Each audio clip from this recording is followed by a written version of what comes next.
If everybody stands first.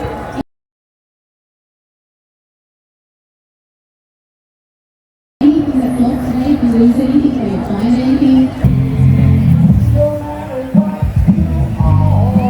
Forest of the Fallen here at Gympie. It's the 13th of May.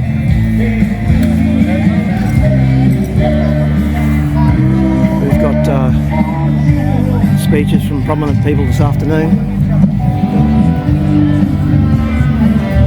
We're currently at Nelson Reserve Park with the Hoodies Heroes group. We've got some guest speakers today. Malcolm Roberts will be here. I hope you enjoy. But he's working in a limited capacity in his own centre. Dr. Andrew McIntyre is an advocate of the early treatment for COVID and respect for human rights. So I think we deserve an extra special big round of applause for Dr. Andrew McIntyre. Thank you.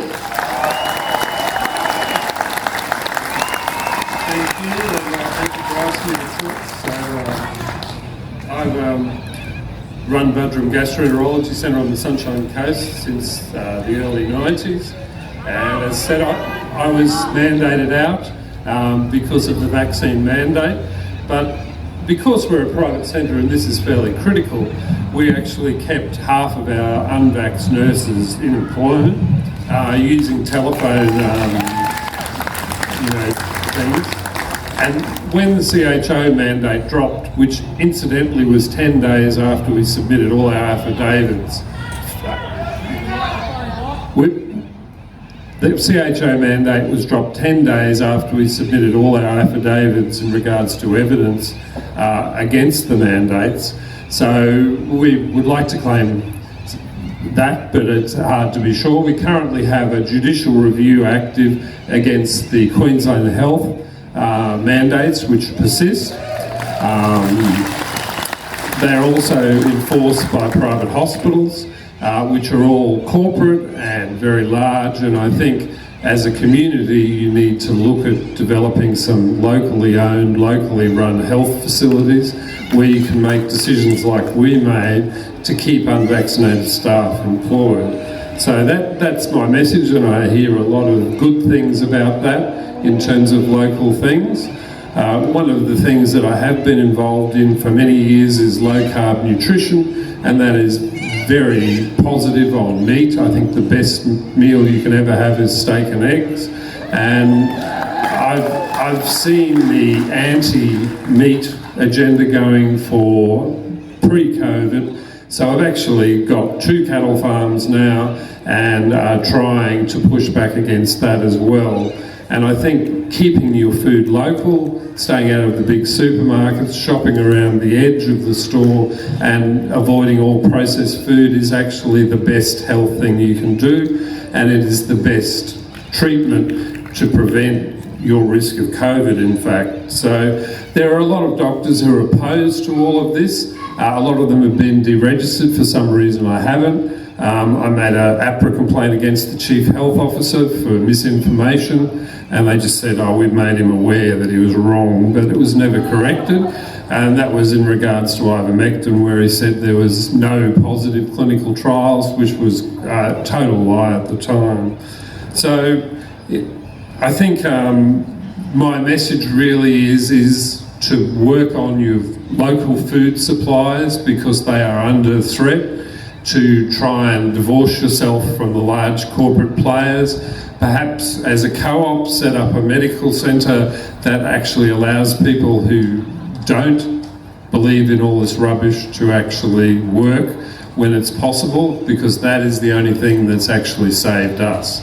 And all of the big corporate players are continuing mandates. So we're trying to address that. We're currently under threat from Queensland Health, who are going for costs to dismiss our case as some sort of frivolous activity. I've just recently read like 400 survey results from Queensland Health employees, and I'm sure we can add teachers to that, and they're absolutely horrendous what has happened to the people who've been mandated out.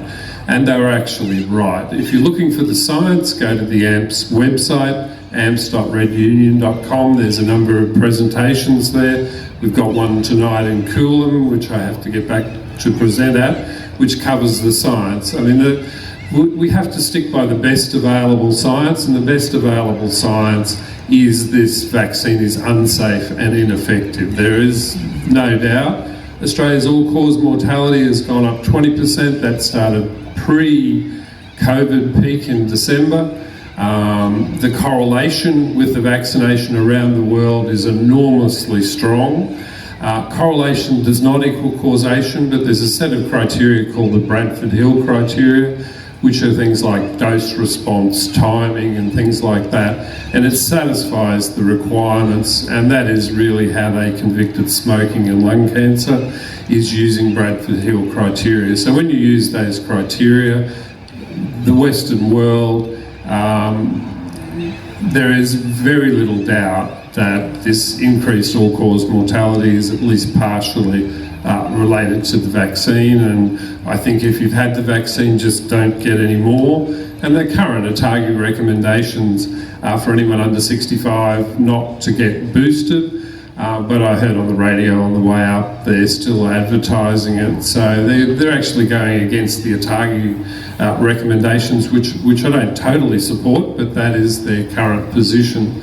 So I think you need to learn about this yourself. You need to develop local resources, which is what I see is happening, and you need to ditch processed food and eat local, and meat, eggs and green vegetables should be the basis of your diet, and if you do that, your risk of these things will be a lot less. The other thing to look into, I can't really cover it, hopefully Malcolm Roberts might, is there's a WHO treaty on the books, which all the federal politicians seem keen to sign, and that includes mandated vaccines, mandated monitoring, mandated everything, and it's really quite horrific. So, you know, we need local decisions, not WHO mandated vaccines, and if you look into those recommendations, they are actually horrific. Countries can't even talk to each other about what's going on. Everything has to go through the WHO, and I mean, you may not realise that Tedros declared a pandemic for monkeypox, even though the committee that he appointed to make those decisions recommended against it. So we have one person dictating to the world, and the treaty would give them the right to mandate treatments for everyone in the community, to lock them down, to do all these things. It really is quite a horrific power takeover that's being proposed, and within this country most of the politicians seem to be blissfully unaware or complicit. I don't know which one, but we do need to stand up to that. People need the right to make their own health decisions. That is a fundamental human right. So it really doesn't matter whether it works or not. It doesn't stop transmission, so the mandates were never justified. But even if it did, people have a right to make their own health decisions, and that's critical. So that's my message for the day. And if you want to look at some of the science and some of the evidence, go to amps.redunion.com.au, and they have lots of presentations and things that we've done to try and cover that. And we do have some leaflets over in the tent about the Doctors Against Mandates. We've spent several $100,000 already, so I've probably spent tens of thousands on it. So we certainly appreciate any support, because we're being threatened with costs to dismiss this thing, so I'm sure they'll try and spend as much as they possibly can. But what we need also is judges to feel that they can't just dismiss these things, that there is a little bit of public outrage and they need to start respecting that. So that's important change, because the courts have not been terribly good on this front. But if we're intimidated out of trying, there's no way we can possibly win. So that's important that we do actually try, because there's no way in the world Queensland Health want the evidence presented in court. They're sending out letters, and I'm sure it's the same for education, really making statements that are so easily proved to be false. Some as little as a month ago saying that it prevents transmission, it does all these things, And I mean, Bill Gates acknowledges that it doesn't prevent transmission. So that's where we're at. Queensland Health are, they're brutal. They have done terrible things to their staff, and they really don't seem to care at all. And in fact, if you want it to be evidence-based, it's the health workers who've had no vaccine and COVID who are actually the safest, and virtually everyone's had COVID these days. Anyway, I'll probably leave it there if you want to look at the science and that. We've got lots of videos on the AMPS website, and we'll continue to fight it, because I think this really is an existential threat to the whole of society, really, if we're completely controlled by Tedros and the WHO and the UN. So we need people to make individualised decisions. Anyway, thanks everyone. Thank you.